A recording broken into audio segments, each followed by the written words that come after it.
Yo, good job, boys. Today it's me, Slicks, here with another banger of a video. Today I'm gonna be showing you best tips for keyboard and mouse players that I wish I knew sooner. So lots of these are gonna help you improve and get you out of that skill cap that you are at now.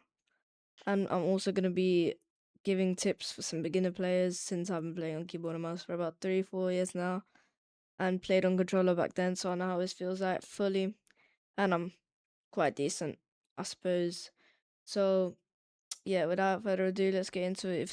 If this helps you, make sure to leave a like, subscribe, and yeah, let's get into it now, guys. Peace. Okay, guys. So while I'm giving you tips, I'm just gonna be dribbling on this map, so don't mind the keyboard sounds. So first tip is going to be being prepared to suck. When switching from controller to keyboard and mouse, let's say, you are going to suck because you're switching inputs that you're not used to. There's like, what, 20, 15 buttons on controller, and there's about 40 on keyboard and mouse, if I'm there. So be prepared to suck, guys, honestly. Like, I feel like lots of controller players that switch to keyboard and mouse are like, oh my god, I'm so bad, I don't want to be this bad again. When going from a game that you were good at to a noob again is like a really bad feeling. They switch back to controller and they never get better. They reach that skill cap and they don't go over it. So that's the mistake that you guys controller players are making. You should really switch to keyboard and mouse.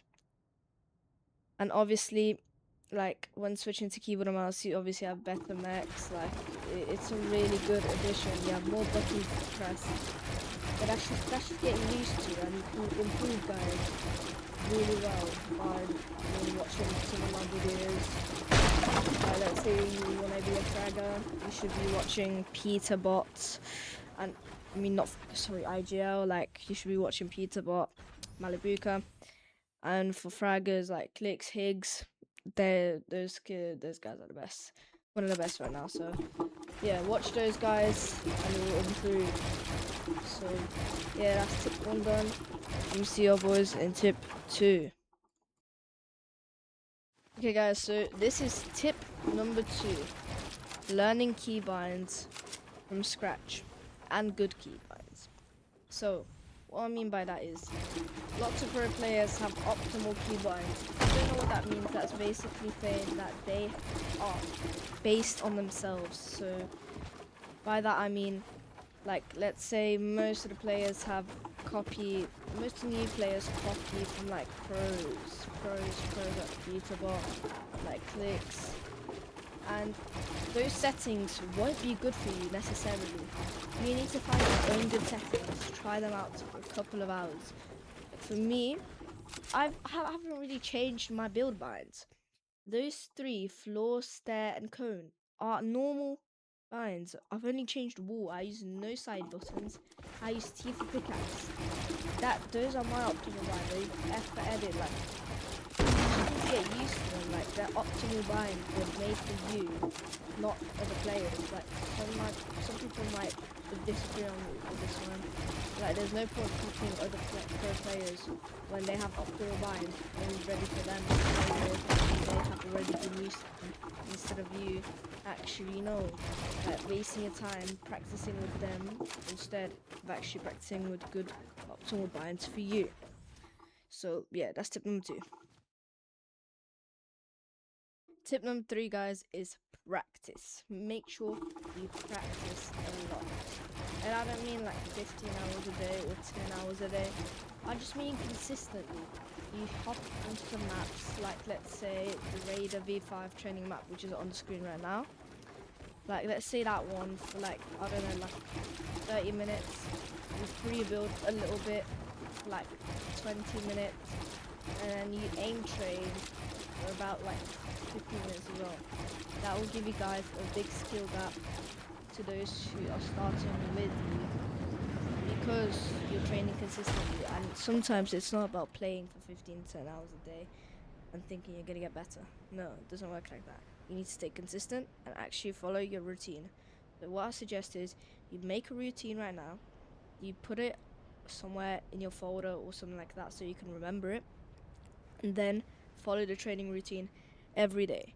For me, my training routine was hop on Kovacs for a bit, then aim train on Fortnite, then practice edit courses, then Peace Control, and then I hopped into some 1v1s like Martos box turtle fights or more.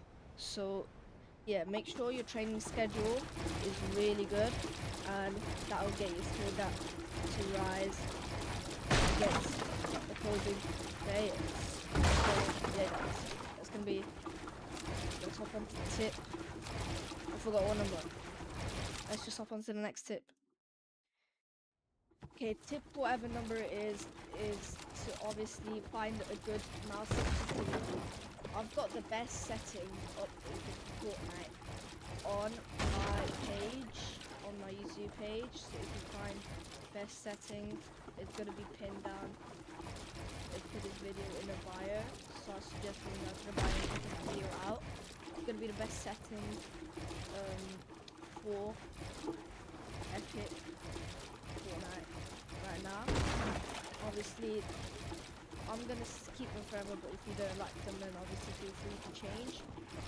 But yeah, those are the settings that I love to use, and yeah, that's basically it. So that's the routine. Let's hop on to the next tip, yo. And yeah guys, this is going to be the final tip. This is like an all-rounding tip, guys. Don't give up, never quit on keyboard and mouse. There's so much more advantages that keyboard and mouse has than controller, and you will obviously become a better all-round player. I'm talking mechs, maybe not aim, but mechs, builds, free builds, edits. And I know every controller player back then in chapter 2, let's say for me for example, wanted to be able to do free builds just like this, and I was never able to until I switched to keyboard and mouse and practiced for a little bit. So yeah, make sure to just leave a like and sub if this helped, and yeah, see you in the next one guys. Peace.